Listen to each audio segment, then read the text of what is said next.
Karimnagar municipal corporation ఎన్నికలు జరుగుతున్నాయి, అందరికీ తెలిసిందే. అసలు జెన్యూన్గా రివ్యూస్ ఎలా ఉన్నాయి కరీంనగర్లో? నిజంగానే భారతీయ జనతా పార్టీ ఒకవైపు, కాంగ్రెస్ ఒకవైపు, బీఆర్ఎస్ ఒకవైపు, ఎంఐఎం ఒకవైపు చాలా పెద్ద ఎత్తున పోటాపోటీ నడుస్తూ ఉంది ప్రచారం మాత్రం. మనం ప్రజెంట్ 37వ 37 డివిజన్లో ఉన్నాము. 37 డివిజన్లో ఒకసారి పరిస్థితులు ఎట్లా ఉన్నాయి, చాలామంది పబ్లిక్ ఉన్నారు, మాట్లాడే ప్రయత్నం చేద్దాం. అన్నా, నీ పేరేం పేరన్నా? యూసుఫ్ బాబా. యూసుఫ్ బాబా, ఎట్లా ఎక్కడ మీది? ఏ డివిజన్ మీది? 37 డివిజన్లో ఉంటాం మేము.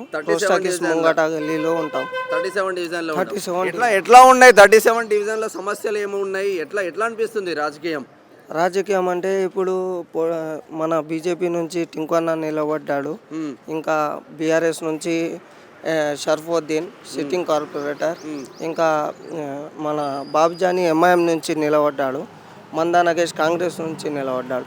ఈ మన రెండు ఇండిపెండెంట్ ఉన్నారు. అలా మన నిలబడ్డారు ఒక డివిజన్లో 6 నిలబడ్డారు. అవును. ఇంకా మనకు పోటాపోటీ అంటే ఒకటి బీఆర్ఎస్ లేకపోతే బీజేపీ వచ్చే అవకాశం ఉంది, ఇంకా ఎంఐఎం కూడా టఫ్ ఇచ్చే అవకాశం ఉంది. ఇప్పుడు ఎంఐఎం అభ్యర్థి ముస్లిము, బీఆర్ఎస్ అభ్యర్థి ముస్లిము. ఈ ఓట్లు చీలిపోయి కాంగ్రెస్ బీజేపీ గెలిచే అవకాశాలు ఏమైనా ఉందా? ఉండొచ్చు. ఎందుకంటే ఇప్పుడు ఇద్దరు మైనార్టీ ఉన్నారు కదా, అలా నిలబడి సగం ఓట్లు తీసుకున్న వేరే వచ్చే అవకాశం ఉంది.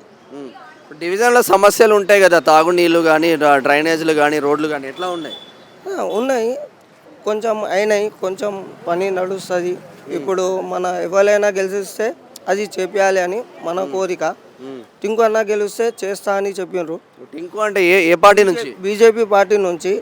ఏదైనా సమస్యలు ఉంటే టింకు అన్న బీజేపీ పార్టీ నుంచి నిలబడి గెలిస్తే చేస్తా అని చెప్పారు. నమ్మకం ఉందా మీకు? నమ్మకం ఉంది, 100%. ఎందుకంటే వ్యక్తిగతంగా మంచోడేనా? వ్యక్తిగతంగా అందరి దృష్టిలో కూడా ఆయన మంచోడే, గెలిచే అవకాశం ఉంది. ఎందుకంటే ఆయన మాట్లాడే పద్ధతి, ఆయన కలిసిమెలిసి ఉండే హిందూ ముస్లిం భాయిచారా, వాళ్ళకు హిందూ కన్నా ముస్లిమ్స్ ఎక్కువ ఫ్రెండ్స్ ఉన్నాయి వాళ్ళకు ఆయనకి.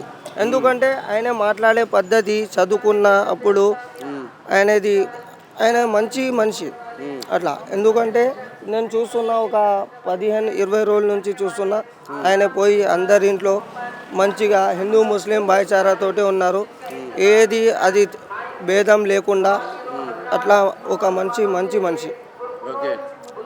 ఇప్పుడు ఓట్లు 11 తారీఖు కదా, సమస్యలన్నీ తీరుస్తున్నాయి. ఇట్లా ఇంతకుముందు కార్పొరేటర్లు ఏం చేసి ఎట్లా ఉన్నది సమస్యలు అంటే ఇప్పుడు అందరూ చెప్తారు, నేను ఇది చేస్తా అది చేస్తా, అది అందరూ చెప్తారు. అది గెలిచిన తర్వాత చేస్తేనే మనకు నమ్మకం ఉంటుంది. ఆహా చేసిండ్రు అన్నట్టు నమ్మకం కలగాలి. ఎవరైనా గెలవని, మన వాడకి 37 డివిజన్కి ఏదైనా పనులు ఆగి ఉన్నాయి, ఆ పనులను మంచిగా చేసి చూపెట్టాలి. మళ్ళా వచ్చే ఎన్నికల్లో అడిగే అవసరం ఉండదు. ఏ కార్పొరేటర్ అయినా అడిగే అవసరం ఉండదు మనకు ఓటు వేయండి అని. ఎందుకంటే ఇది చెప్పాలి, నేను ఇది చేసినా అది చేసినా అని చెప్పాలి. యూసఫ్ బాబా ఒక మైనార్టీ వర్గం కానీ నార్మల్గా టింకు 37 డివిజన్లో మంచి అభ్యర్థి, హిందూ ముస్లిం బాయ్ అనుకుంటూ పోతాడు. ప్రతి దగ్గర నేనున్నాను ముందుకు వస్తూ ఉంటారు. ఇక్కడ అంటే 5,500 చిల్లర ఓట్లు ఉన్నా కూడా కంప్లీట్గా ఎంఐఎం అభ్యర్థి ఉన్నాడు, బీఆర్ఎస్ అభ్యర్థి ఉన్నాడు, బీజేపీ అభ్యర్థి ఉన్నారు, కాంగ్రెస్ అభ్యర్థి ఉన్నాడు, 2 ఇండిపెండెంట్ అభ్యర్థులు ఉన్నారు. కానీ 6 అభ్యర్థులు ఉన్నా కూడా టింకు అన్న అయితే జర మంచిగా ఉంటాడని యూసఫ్ బాబా చెప్తా ఉన్నాడు. 37 డివిజన్ కరీంనగర్ నుండి.